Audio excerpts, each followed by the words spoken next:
Aries, hi! Welcome to Mystic Queen PH. At ito ang inyong weekly reading for August 18 to 24, 2025. If you're interested in private readings, meron tayong link sa description at sa pinned comment. Paki-check nyo na lang information kung paano mag-book for a private reading. And please subscribe to our channel to show your support, like, share this video, at comment na rin kayo kung kayo ay naka-resonate. Ayan. So, meron tayong 50% discount sa mga tarot reading services from August 15 to 31. So, samantalahin nyo na ang promo na yan dahil you're only paying half of the price. Ayan. And paalala lang na ang reading na to ay general reading. So, maaari kayong makarelate, maaring hindi. So, just take what resonates. Let's see, Aries. What's up with this week 18 to 24? Okay, overall energy, possible challenge, opportunity, blessing. Okay. Very busy ang mga Aries. Kailan kung kailan kayo naging busy, saka naman merong mga energy from the past na nagbabalik, na nagbabalak. 'Di ba? Nagbabalik na nagbabalak pa. Okay, you have the Knight of Swords. Meron ditong nagsustok sa inyo. Or parang naghahanap ng mga impormasyon tungkol sa inyo. Pwedeng person from the past ito, or meron ding energy ng new person na merong interest sa inyo, gusto kayong makilala, parang gusto lang malaman nila kung ano pa yung ibang mga bagay tungkol sa iyo na hindi nila alam. Pwedeng person na to ay isang earth sign, Taurus, Virgo, Capricorn, o kaya naman air sign, Gemini, Libra, Aquarius. Wow, okay. So, you have the Three of Wands, the Queen of Cups. Alam nyo ang lakas ng dating nyo ngayon, Aries. You are attracting admirers. Attracting potential partners. Pero kung meron ka ng relationship ngayon, pwedeng new connection, no? Contacts, acquaintance na in the future, pwede makatulong sa'yo kapag may kailangan ka. Oo. The Three of Wands, the World. Meron ding opportunity to travel, to go to different places, especially abroad. Yung iba meron kayong solo travel. Yes, solo travel, lalo na kung meron kayong mga pinagdadaanan sa ngayon, na nagde-decide kayo kung sinong pipiliin nyo, si past ba o si present. Present person. Kasi yung iba sa inyo, nagmo-move on kayo from your past. Tapos, actually, mahirap mag-move on para sa iba sa inyo. Kasi andun pa yung feelings, no? Pwedeng mahal nyo pa. Kaya lang meron ng bagong person na may interest. Ngayon, ang tanong is, handa ka ba na, dito sa new person? Kasi baka mamaya gawin mo rebound para makalimot sa past.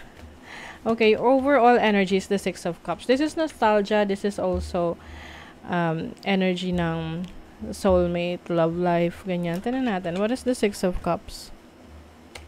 Ooh, the Hermit. Oo.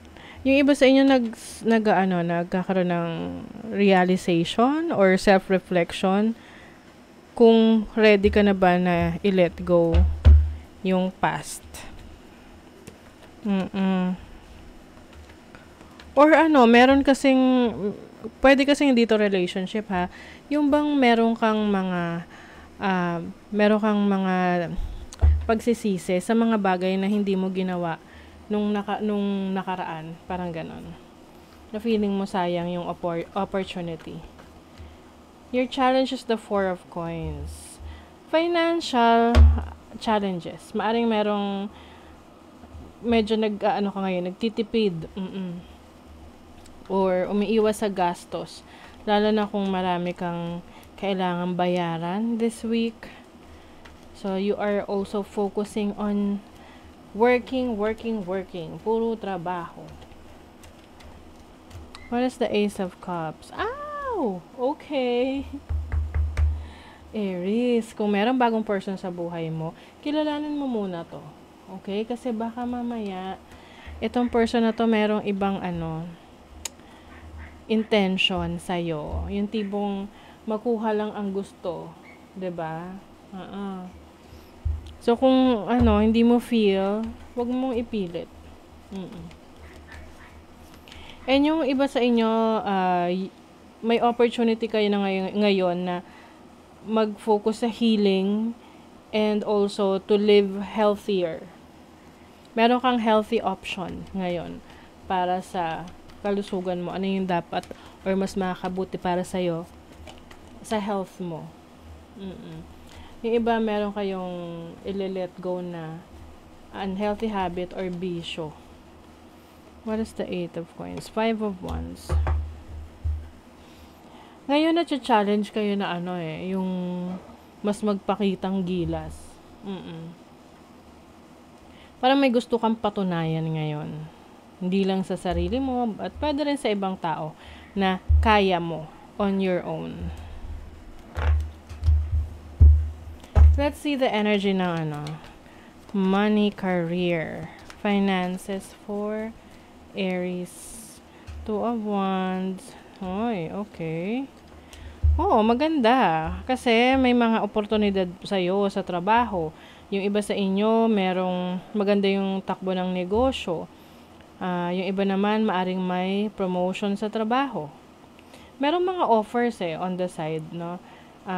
Pwede ring travel sa ibang bansa or mag-a-abroad, OFW, ganyan.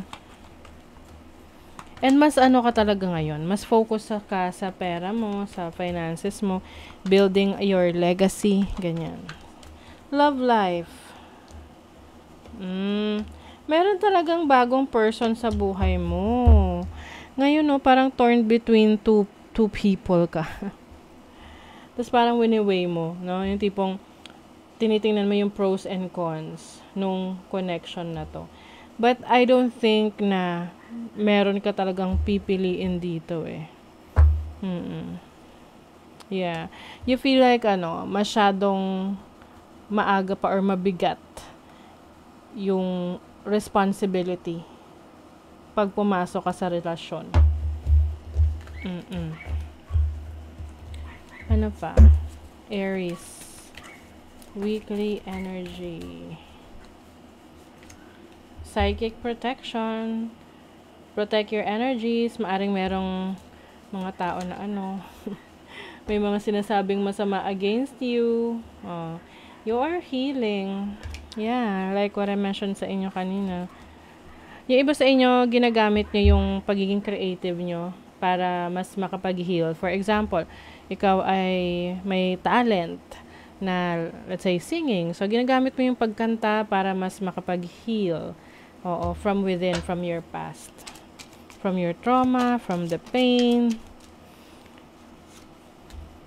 Meron kang bagong creative idea. Bantayan mo to kasi maaring ito yung magbigay sa'yo ng breakthrough. Like, maaring babago sa buhay mo.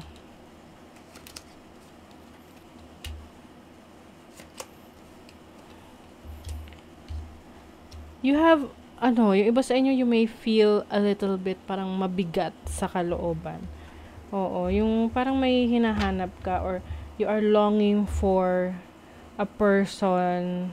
Hindi romantic pwedeng mother mo to or someone in your life na parang wala na ngayon, pero itong person na to dati ay lagi mong nalalapitan for advice. Pwedeng kaibigan mo to or parent, ganyan.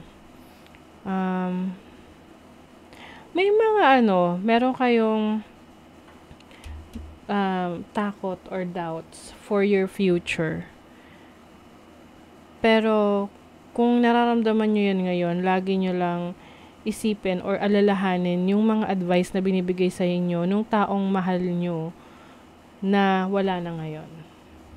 Kasi nandyan pa rin sila na nag-guide sa inyo.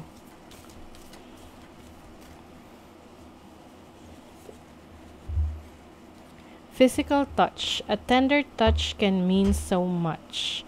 Okay. So this is ang physical touch is like pagpapakita, expression, 'di ba? Expression of love. So maaring ito yung hinahanap nyo rin na someone who can, show you yung love. And yung iba naman sa inyo, the way ganito kayo sa ganitong paraan kayo nagpapakita ng love ninyo for others. And if you are in a relationship right now, napaka-importante ng physical touch sa inyong relationship para mas tumibay pa. Okay, so that is your reading, Aries. Thank you so much. See you again.